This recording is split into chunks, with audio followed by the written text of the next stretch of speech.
بڑوں کی سرپرستی سے ہٹ کے، جو بڑوں کی سرپرستی میں ہوتے ہیں تو بڑوں سے ہدایت لے کے چلتے ہیں، ماں باپ کی ہدایت کے مطابق چلتے ہیں۔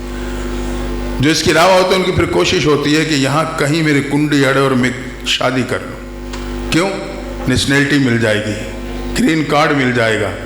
یاد رکھنا، میرے ساتھ کئیوں کے رابطے ہوئے ہیں، وہ پھر وہاں شادی کرنے کے بعد بس شرور و شہری تو ہوتا ہے مہینے کی خوشی، پھر وہ خون کے آنسر ہوتا ہے، تو اس لیے کہ وہ بیوی نہیں ہوتی، وہ تو خامند ہوتا ہے، وہ خود کماتی ہے، اسے تیری کیا ضرورت ہے؟ اس لیے بڑے فیصلے اپنے ہاتھ میں نہیں لینے چاہیے، بڑے فیصلے بڑوں پہ چھوڑیں، بڑے جو فیصلہ کرتے ہیں اس میں اللہ تعالیٰ برکتیں شامل کر دیتا ہے۔ وہ نوجوان دفتر ملازم تھا، وہاں ایک عیسائی لڑکی ملازم، آپس میں ہائے ہیلو کا سلسلہ بڑھا۔ ایک دن اس نے اسے کہہ دیا میں تیرے سے شادی کرنا چاہتا ہوں۔ تعلق اس کا بھی بن چکا، اس نے کہا میرا باپ بڑا سخت ہے، وہ عیسائی پادری ہے، اس کی اجازت کے بغیر میں قدم بھی نہیں اٹھا سکتی، کوشش کروں گی جب بھی موقع ملا جتنے عرصے بعد بھی بات کر کے دیکھوں گی۔ اللہ کے وقت گزرتا گیا، اسے کئی مہینوں بعد موقع ملا، اس نے باپ کے سامنے بات رکھ دی۔ باپ نے اندازہ کر لیا کہ میری بیٹی کا بھی رجحان ہے، تو باپ نے کہا اچھا ایسا کرو اس نوجوان کو بلا کے لانا، میں نے 2-3 باتیں اس سے کرنی۔ اگلے دن بلا کے لے آئی، باپ سے ملاقات ہوئی۔ باپ نے اس نوجوان سے کہا کہ دیکھو پہلی شرط میری یہ ہے کہ جس دفتر میں تیری ملازمت ہے وہ چھوڑنی پڑے گی۔ اس نے کہا مجھے منظور ہے۔ دوسری شرط یہ ہے کہ جو تیری کمیونٹی ہے، رشتہ دار، عزیز و اقارب، دوست و احباب، ان سے بالکل رابطہ توڑنا پڑے گا، اسے پتہ نہ چلے کہاں تھا اور کہاں گیا۔ اس نے کہا منظور ہے۔ تیسری شرط یہ، ہر اتوار کو چرچ میں عبادت کے لیے جاتے ہیں، ہمارے ساتھ جانا ہوگا۔ اس نے کہا یہ بھی مجھے منظور ہے۔ اب 3 باتیں تھے، اس نے منظور کر لی۔ باپ نے چند دنوں بعد فیصلہ کر دیا، یوں سمجھے کہ ان کی شادی ہو گئی، ساتھ ہی گھر دے دیا، اس میں رہنے لگے، اسی علاقے میں ملازمت مل گئی۔ رشتہ دار، دوست و احباب تلاش کر کر کے مایوس ہو گئے، پتہ نہیں زمین نکل گئی، آسمان اچک گیا، کہاں گیا؟ اللہ کی شان، 3 سال گزرنے کے بعد یہی نوجوان اپنے پہلے والے علاقے میں مسجد میں وضو کرتے ہوئے امام صاحب کو نظر آ گیا۔ وہاں تو ہر طرف بات پھیلی ہوئی تھی، پتہ نہیں وہ کہاں گیا اور کہاں گیا۔ امام صاحب نے دیکھا کہ یہ نوجوان 3 سال بعد کہاں سے آیا، زمین سے نکلا ہے، آسمان سے ٹپکا ہے، کہاں سے آ گیا؟ وہ سمجھدار تھے قاری صاحب، انہوں نے نظر رکھی، اس نے وضو کر کے نماز پڑھی، نماز سے فارغ ہوا تو ایک ساتھی کو بھیجا کہ اس نوجوان کو بلا کے لے آؤ کہ قاری صاحب آپ کو بلا رہے ہیں۔ اسے بلا کے لے آئے، حجرے میں بٹھایا، قاری صاحب نے چائے منگوائی، اسے چائے پلائی، اکرام کے بعد اس سے پوچھا نوجوان 3 سال کا عرصہ گزرا، کہاں تھا اور کہاں سے آیا؟ اس نے اپنا واقعہ بتایا جو میں آپ کو سنانا چاہتا ہوں۔ کہنے لگا قاری صاحب اسی طرح دفتر میں ایک عیسائی لڑکی سے رابطہ تعلق بنا، شادی ہو گئی، میرے پاس ایک قرآن کا نسخہ تھا اور تو کچھ بھی نہیں تھا۔ ہمارے گھر کے برانڈے میں ایک تاکچہ تھا جہاں سے عیسائیت کی کتابیں پڑھی تھی، میں نے قرآن کا نسخہ بھی وہیں اس کے اوپر رکھ دیا۔ ملازمت وہاں اختیار کر لی تھی میں نے۔ صبح ناشتہ کر کے جب گھر سے دفتر کے لیے نکلتا تو اچانک میری نگاہ اٹھتی، اسی قرآن کے نسخے پہ پڑ جاتی۔ جب اس پہ میری نظر پڑتی تو میرے دل میں ایک بات گھوم جاتی، یہ میرے رب کا سچا کلام ہے۔ بھئی یہ بات میرے دل میں آتی قدرتی طور پہ، یہ میرے رب کا سچا کلام ہے۔ شام کو گھر لوٹتا پھر نظر پڑتی، یہی بات گھوم جاتی، میرے رب کا سچا کلام۔ کہتے اسی طرح چند دن گزرے۔ ایک دن دفتر سے واپس آیا، نظر اٹھی تو دیکھا وہاں کوئی کتاب نہیں۔ میں نے اپنی بیوی سے پوچھا کتابیں پڑھی تھی کہاں گئی؟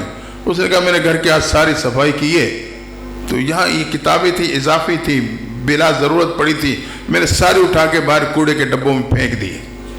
کہتے ہیں جب یہ کہا تو میں تو تیزی سے اٹھا اور باہر کی طرف دوڑا۔ بیوی کھڑکی میں آ کے کھڑے ہو گئے، دیکھو کہ کیا کرتا ہے، اسے کیا ہوا؟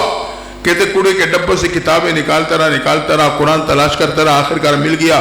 میں نے اسے صاف کیا، سینے سے لگایا، آنکھوں سے لگایا، چوما، بڑے عقیدت کے ساتھ لے کے گھر آ گیا۔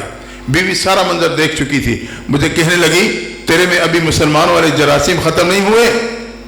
یہ کہنے کے بعد غصے میں آ کے اپنا پرس اٹھایا، کہا میں اپنے باپ کو بتانے جا رہی ہوں۔ جب اس نے پرس اٹھا کے کہا باپ کو بتانے جا رہی ہوں، میری بھی قرآن اٹھایا اور میں نے کہا میں بھی اپنے رب کو منانے جا رہا ہوں۔ کہا بس میں واپس لوٹ آیا ہوں۔ انداز لگائیں کتنا کمزور تعلق تھا لیکن ہدایت کا ذریعہ بن گیا۔ آئے ہم قرآن کی عظمت کو جانیں، اس سے تعلق جوڑیں۔ یہ اللہ کی عدالت میں میرا بڑا مضبوط وکیل ہے، اس سے تعلق جوڑیں۔ خود قرآن پڑھنے والے بنیں، اگر پڑھا ہے صحیح نہیں پڑھا مولانا دلال صاحب کے پاس آئیں، یہ کسی استاد کے ذمہ لگا دیں گے، میرا آپ کی قرآن کی تصحیح ہو جائے گی۔ اگر تصحیح سے کے ساتھ پڑھتا ہوں تو ترجمہ شروع کرتے ہیں، اس کے ساتھ ایسا تعلق جوڑیں، یقین میرا آپ کی دنیا بھی بن جائے گی، آخرت بھی بن جائے گی۔ آخری بات، آج تک ہم اور آپ غفلت کا شکار رہے، منمانی منچاہی زندگی گزاری ہے، جو جی میں آیا بس کرتے چلے گئے۔ اب بھی میرا آپ کے پاس وقت ہے کہ ہم اور آپ سچی پکی توبہ کر لیں۔ یہ جو موجودہ زندگی کے لمحات ہیں بڑے قیمتی ہیں،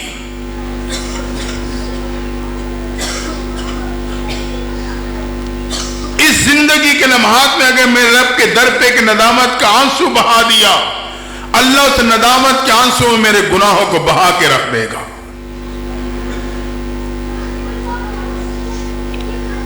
حضرت حسن بصری رحمۃ اللہ تعالی علیہ عظیم المرتبت تابعی گزرے ہیں، ان کا نام حسن حضرت عمر فاروق رضی اللہ تعالیٰ عنہ نے رکھا تھا۔ یہ میرے آپ کی ماں حضرت ام سلمہ کے خادمہ کے بیٹے تھے۔ جب آپ کی والدہ کام میں مصروف ہوتی تو حضرت ام سلمہ آپ کو گود میں کھلایا کرتی تھی۔ آپ کئی امہات المومنین کی گودوں میں کھیلیں، کئی صحابہ سے علم پائے، کئی بدری صحابہ کی آپ کو زیارت نصیب ہوئیں۔ اللہ کی شان آپ کے پڑوس میں ایک خاتون رہتی تھی، جوانی میں خاون کے انتقال ہو گیا، دودھ پیتا بچہ گود میں رہ گیا۔ عدت گزرنے کے بعد سوچنے لگی دوسرا گھر کیا آباد کروں، زندگی بیٹے کے نام کر دیتی ہوں۔ بیٹے کو پالتی سنبھالتی رہی، بیٹے سمجھداری کی عمر کو پہنچا تو ماں کہنے لگی بیٹا پڑوس میں اللہ والے رہتے ہیں، میرے استاد میرے مرشد رہتے ہیں، ان کی صحبت میں جایا کرو، ان کی مجلس میں بیٹھا کرو، ان کی باتیں سنا کرو۔ لیکن نوجوان جوانی میں مستانی کا شکار ہو چکا تھا، دوستوں کے مجالس کو گرمانے لگا، ہوٹلوں کو آباد کرنے لگا۔ اس نے آج کے نوجوان کی طرح اس وقت روڈ پرمٹ بنا رکھا تھا، بس ماں کی ایک کان سے سنتا دوسرے کان سے نکال دیتا۔ مختصر ہے کہ ایک دن جوانی میں بیماری کا شکار ہوا، بیماری معمولی تھی بڑھتی چلی گئی، جیسے بڑی ویسے بگڑتی چلی گئی، حتیٰ کہ یہ جوانی میں ایسا بیمار ہوا کہ چارپی پہ پڑ گیا۔ اتنے طویل عرصے میں ماں بڑھاپے کو پہنچ چکی تھی، ماں اپنے بیمار بیٹے کی خدمت کے لیے اس کے قدموں میں بیٹھ گئی، قدموں میں بیٹھ گئی۔ بعض دفعہ بیماری اتنی لمبی ہو جاتی ہے کہ مریض کو یقین ہو جاتا ہے میرے بیماری سے بچنا مشکل۔ اس نوجوان کے دل میں ایک دن یہ بات اتر گئی میرے اس بیماری سے بچنا مشکل، تو اس نے اپنی بند آنکھوں کو کھولا، قدموں کی طرح بیٹھے بڑھیا ماں کے چہرے پہ ڈالا، دیکھ کے کہنے لگا اماں میری ایک آرزو تو پوری کر دینا۔ ماں نے جب بیمار بیٹے کی زبان سے آرزو کا لفظ سنا تو تڑپ گئی، کہا بیٹا کون سی آرزو لیے پڑا ہے بتا تو صحیح، تیرے لیے جی رہی ہوں، تیرے سہارے بیٹھی ہوں یا تیرے لیے بیٹھی ہوں، کون سی آرزو تیری باقی ہے؟ نوجوان نے کہا اماں اگر میرا انتقال ہو جائے اللہ والوں سے کہنا میری نماز جنازہ پڑھا دیں۔ ماں تڑپ گئی لیکن اپنے آپ کو سنبھالا، گئی حضرت حسن بصری کی خدمت میں، حضرت میرا نوجوان بیٹا اس کیفیات سے گزر رہا ہے، آرزو کا اظہار کر رہا ہے کہ جنازہ اللہ والے پڑھا دیں۔ اللہ کی شان حضرت حسن بصری نے اس نوجوان کے جنازے پڑھانے سے صاف انکار کر دیا۔ اب مرشد تھے یہ اصرار نہ کر سکی۔ آج کل کی پیری مریدی تو نہیں تھے نا، آپ کو پتہ ہوگا آج کل کی پیری مریدی کے خاص طور پر ہمارے ملتان کی طرف، ہمارے ملتان کی طرف پیری مریدی کا معیار پتہ ہے کیا ہے؟ مولانا تو اسی علاقے کے ہیں، تعویذ چلا تو پیر بھی پکا مرید بھی پکا، تعویذ نہ چلا پیر بھی فارغ مرید بھی فارغ۔ حالانکہ پیر رہبر کو کہتے ہیں، پیر رہبر کو کہتے ہیں، دین کا راستہ بتلانے والا، اللہ اور اللہ کے نبی کا راستہ دکھلانے والا۔ ہم نے اس کا معیار تعویذ گنڈا بنا۔ میں تعویذ کی مخالفت نہیں کر رہا، ہم بھی دیتے ہیں، ہمارے بڑوں نے دیے ہیں، لیکن میں سمجھا رہا ہوں، بتانا چاہ رہا ہوں۔ اب مرشد تھے اصرار نہ کر سکی، قدم پلٹ کے جا رہی تھی، حضرت نے آواز دے کے وضاحت کر دی، کہا میں اس نوجوان کا جنازہ کیسے پڑھاؤں جو پوری زندگی رب کے در پہ نہیں جھکا، پوری زندگی اس نے رب کو نہیں پکارا،